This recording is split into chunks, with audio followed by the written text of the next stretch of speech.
Okay guys, alright, good morning, back to another video with this. So guys, আজকে আমি চলে এসেছি আবার। এটা কোনো রোস্টিং ভিডিও না, সো এটা হচ্ছে যে বাংলাদেশের বর্তমান পরিস্থিতির একটা টপিক নিয়ে ভিডিও। So let's start. কি বলে, পরশুদিন আমরা দেখলাম যে কি বলে বাংলাদেশের সাবেক আইনমন্ত্রী এবং সাবেক প্রধানমন্ত্রীর সাবেক উপদেষ্টা তাকে গ্রেফতার করা হয়েছে। তাদের রাজনৈতিক জীবন কেমন ছিল, তারা কি অন্যায় করছে, কি দুর্নীতি করছে, এই সব জিনিস আমি সাইডে রাখে তাদেরকে একটা সাধারণ মানুষ ধরে তাদের বর্তমান পরিস্থিতি নিয়েই আমি এখন কথা বলবো। সো ওকে, যমুনা টেলিভিশন দেখো কি বলতেছে, নৌকা থেকেই ধরা খেলেন নৌকার দুই কাণ্ডারি।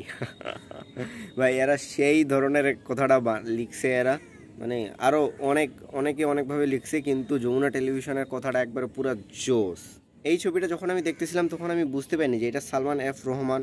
আমি প্রথমে ধারণাও করতে পারিনি। তারপরে কিছুক্ষণ পর দেখাদেখি করতেছি আরও নিউজগুলা। সো দেখতেছি এটা নাকি সালমান এফ রহমান।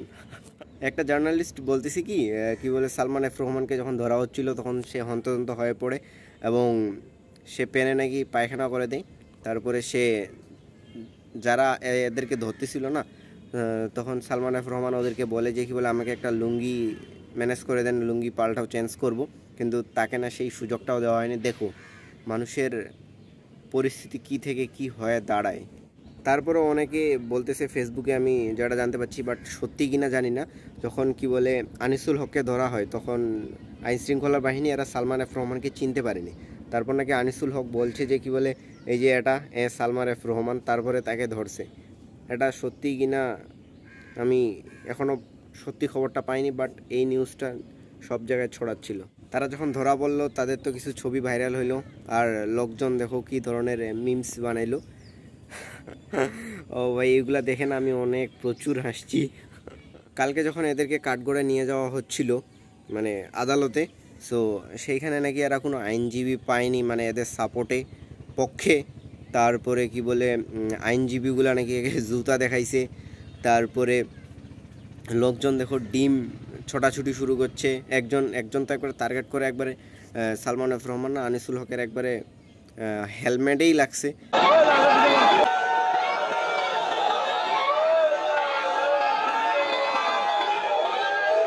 সো দেখো কি একটা বাজে পরিস্থিতি। তারপরে যখন নিয়ে যাওয়া হচ্ছিল তখনও অনেকে গাড়িতে ডিম ছোটাছুটি করছে।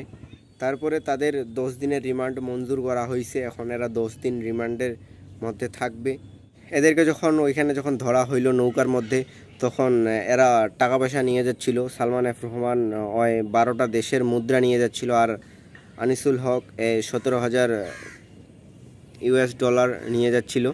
সো তাদের মধ্যে আবার পাসপোর্টও পাইছে, কূটনৈতিক পাসপোর্ট, তারপরে এমনি পাসপোর্ট, সবুজ পাসপোর্ট।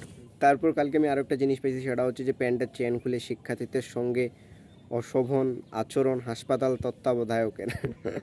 দেখো ভাই, তত্ত্বাবধায়ক কি পরিমাণে, কি আর বলবো তার ব্যাপারে। প্যান্টের চেন খুলে, ভাই এটা কি ধরনের ভণ্ডামি। এখন দেখবা কত ধরনের ভণ্ডামি, দেখবা কোন নেতাকে কাকে কোথায় পাচ্ছে।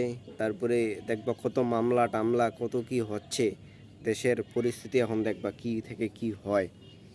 সো ওকে, আজকে ভিডিও এখানে এন্ড করি। আবার দেখা হবে নেক্সট ভিডিও। যে খেলো kiss, bye bye, see you next video, tata, see you, bye by.